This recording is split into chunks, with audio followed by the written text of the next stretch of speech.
Señoritas y jóvenes, el día de hoy nuevamente nos volvemos a encontrar a través de esta plataforma y quiero que para empezar nosotros podamos meditar en el siguiente versículo que está en Proverbios 20:22 y nos dice, ¿no? Nunca digas me voy a vengar, mejor deja que el Señor lo haga por ti. Cuán sabias son esas palabras y tal vez ideal para este día, porque a través de nuestra vida es verdad que tal vez nos hicieron mucho daño y a través de eso nosotros queremos hacer lo mismo a estas personas, pero alto. Esperemos, pensemos y oremos y dejemos todo en las manos de Dios, ¿no? Y también pidámosle a Él que pueda borrar aquellos rencores, aquellos daños que nos han causado dentro de nosotros, aún lo guardamos. Que Dios te bendiga y te ayude a seguir adelante. La anterior clase, a través de este medio, ya habíamos trabajado con lo que es los signos de puntuación. La primera parte, ahora nos toca ver otros signos. Los signos de interrogación, exclamación, los puntos suspensivos, las comillas, los paréntesis, el guión y la raya. Vamos a empezar con los signos de interrogación y exclamación y para esto nos vamos a ir un poquito a desglosar la importancia que tienen estos signos, ¿no? Indican dónde empieza primero y dónde acaba o termina una pregunta. Se usa dos, de apertura y de cierre. Y por favor, usémoslo. Normalmente a través de la influencia de las redes solo usamos el de cierre. Entonces hay que tener mucho cuidado en eso. Ahora, sabiendo que los signos de interrogación se utilizan para hacer preguntas, cuando nosotros queremos obtener una información, tenemos una duda, una curiosidad sobre algún tema, alguna información de cualquier cosa, nosotros tenemos que utilizar los signos de interrogación de inicio y de cierre, ¿no?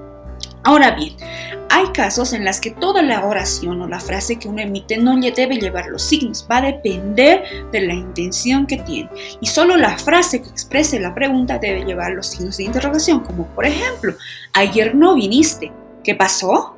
Solamente al final, ¿vale? Porque no daría decir, ayer no viniste, ¿qué pasó? La primera está enunciando, está afirmando y ya la segunda parte está haciendo la pregunta. Hay que tener mucho cuidado cuando tú escribas y dudes qué momento usar estos signos, ¿no? Ahora, pasando a los ejercicios, ya trabajando como lo hemos hecho en la anterior clase con la primera parte, vamos a continuar la actividad 9, ¿no? Escribe preguntas que corresponden a estas respuestas. Hacemos un ejercicio.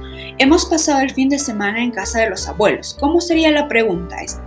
Nos está dando la dirección, nos dice el dónde, ¿no? Entonces ahí usamos pronombre dónde y hacemos ¿dónde han pasado el fin de semana?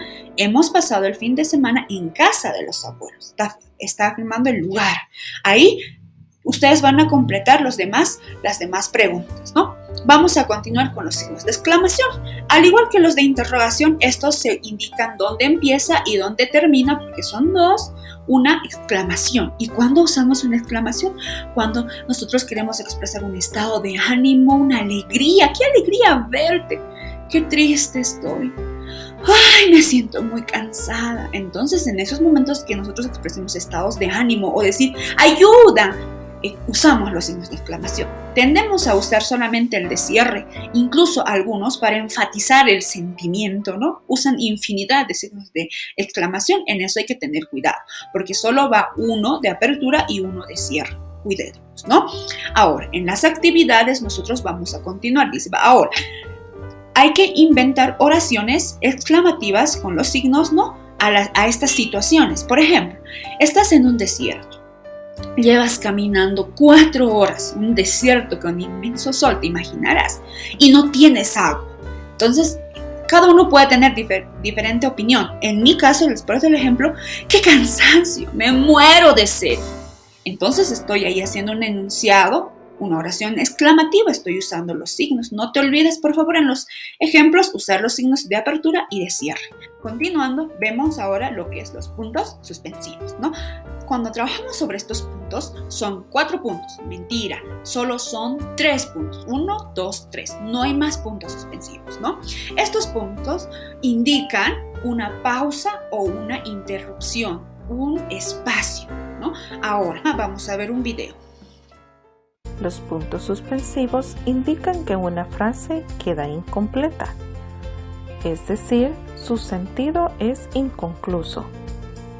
Usan para crear miedo, suspenso o algo inesperado. También se pueden usar para omitir lo que se supone que es obvio. Se usa para suprimir palabras antisonantes. Y se usan al finalizar enumeraciones que no están completas.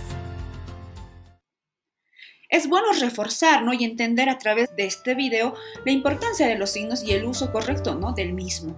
Cuando ahora nosotros usamos, vamos a ver algunas reglas, ¿ya? Tienen el valor, dicen los puntos suspensivos, como el etcétera. O usas etcétera o usas puntos suspensivos. No los dos, solo uno. Cuando usamos etcétera, cuando enumeras varias cosas, ¿no? Dices útiles escolares, lápiz, bolígrafo, cuaderno, y es infinidad. Y ahí después que mencionas unos 5, puedes poner el etcétera. Eso te indica que hay más. Pero también puedes usar los puntos suspensivos en vez del etcétera.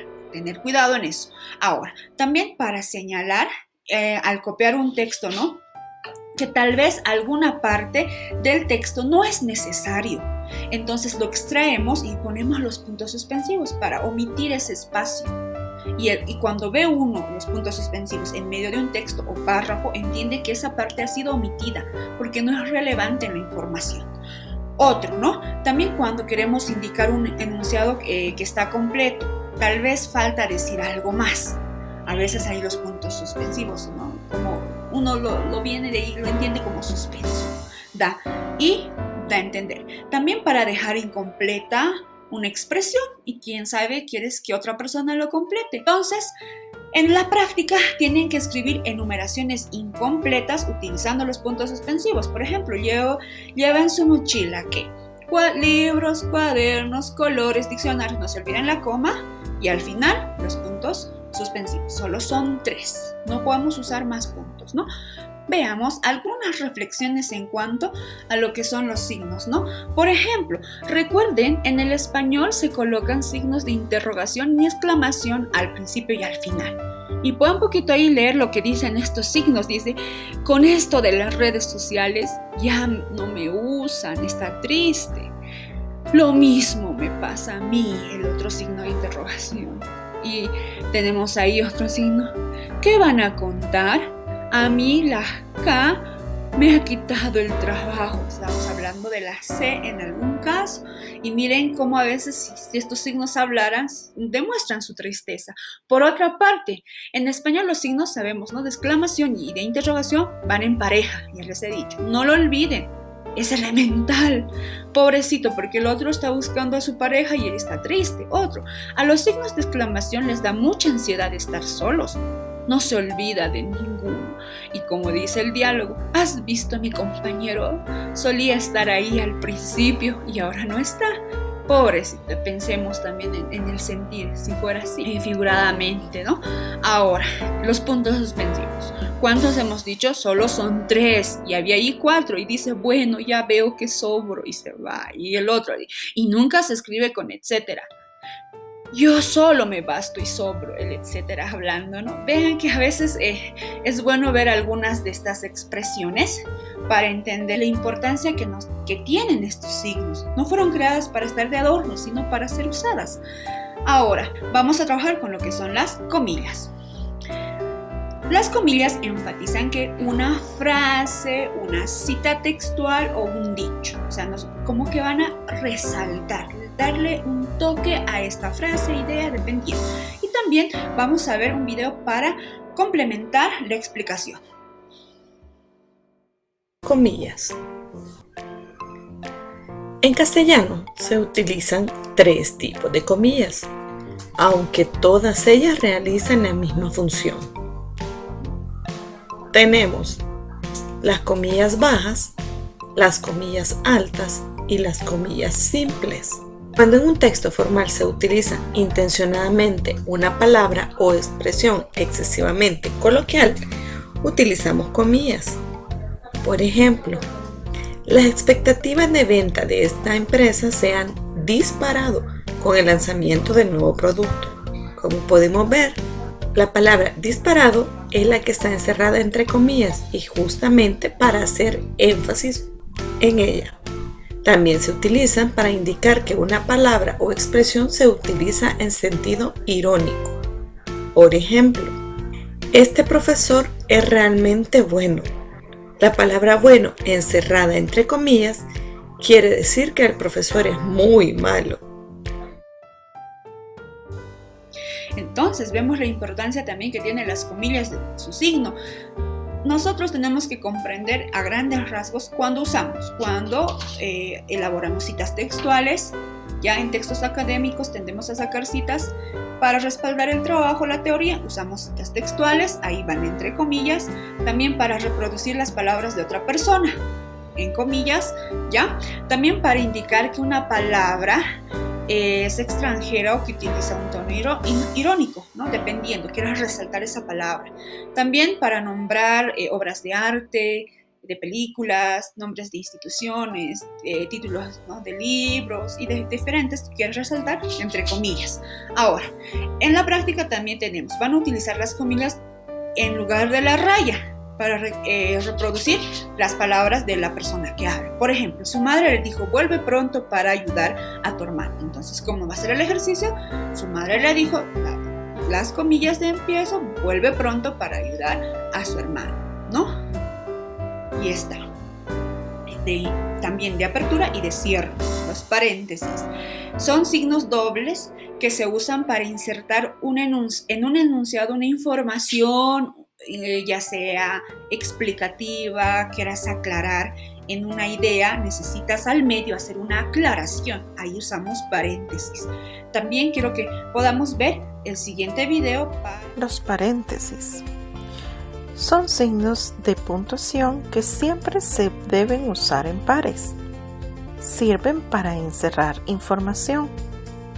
Algunos de los usos más comunes son los siguientes: introducción de fechas, significado de abreviaturas. Podemos usar los paréntesis para aclaraciones, enumeraciones y para incluir notas.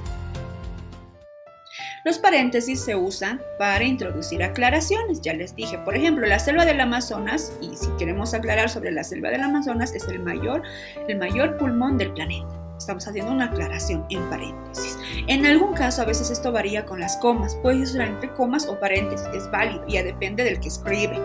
Consiguiente, tenemos también para citar fechas dentro de una oración. Por ejemplo, la Primera Guerra Mundial. Comenzó en Balcanes, también eso. Y las otras reglas que mencionamos, es importante también su uso cuando queremos aclarar alguna situación. La actividad introduce la aclaración adecuada en cada de las oraciones. Por ejemplo, para su cumpleaños le regalaron el DRAE. ¿Qué es el DRAE? Quiero aclarar, ¿no? Para su cumpleaños le regalaron el DRAE, abro paréntesis, diccionario de la Real Academia Española, cierro paréntesis y el punto. Continuamos con lo que es el guión y la raya. El guión es un signo más corto que la raya. Y vamos al ejemplo. Tenemos el guión, que la raya, el guión, vamos a decir que es de este tamañito, ya es corto, y la raya es más larga. En eso se diferencia del tamaño. El guión es corto y la raya es más larga, y también obviamente tienen diferentes usos. Por ejemplo, el guión lo utilizamos para dividir una palabra al final de una línea. Cuando nosotros escribimos, ya sea en un libro, en una redacción, se nos acaba al extremo, ¿no? Y la palabra no la hemos terminado. Entonces, por ejemplo, yo creo que ya hemos acabado el límite, pongo el guión y abajo continúo. Pero hay que tener cuidado, y está también en la práctica, en qué momento hacer la separación de la sílaba. No es en cualquier lugar, ahí tenemos que calcular en una redacción. Cuando se relaciona también, un compuesto, cuando vamos a formar una palabra compuesta, ¿no? Por ejemplo, tenemos acá, hizo un estudio socioeconómico, entonces al medio de dos palabras simples, para unir esas dos palabras simples y se vuelven en compuestas socioeconómico, usamos guión. También para relacionar fechas dentro de datos de años, ¿no? De 1899 ahí ponemos la fecha. ¿Ya? Ahora, ¿cuándo se usa la raya? La raya se usa para expresar un comentario. Normalmente la raya es usada más para aquellos escritores en cuanto quieran redactar cuentos, novelas, anécdotas, y van a usar la raya, porque ahí muy llamado también la raya de diálogo. Entonces usamos también en diversas intervenciones. Sabemos que en una narración dice, y dijo, ¿qué estás haciendo? Entonces raya, va. Por eso es que se usa ahí más la raya. Y no se usa guión, sino raya. También usamos para separar las palabras del narrador. En el ejercicio nosotros tenemos que hacer en el 14 separar esas palabras como si estuvieran al final del texto, cómo encajarían las formas correspondientes. Por ejemplo, en archivador, yo pudiera hacer en estas tres formas. La raya en ar, después archi o archivador. La consigna, quiero aclarar, no te dice separen sílabas, sino como si estuviera al final del texto. Según el espacio, tú vas a, vamos, en el ejercicio 15 del guión, van a completar la raya en el siguiente texto. La barca se despertó de su intenso sueño y al verse sola le preguntó al mar, raya, ¿a dónde vamos, mar? Y le responde, no sé, ahí está la raya de diálogo. Con esto hemos terminado lo que es la explicación de estos signos de puntuación, la segunda parte. Espero que nosotros ahora podamos aplicarlo en toda escritura, no solo en mi materia, sino en todo escrito que tú hagas. Practica, úsalo. Es muy importante el uso de estos signos. Que te vaya bien, nos vemos la siguiente clase.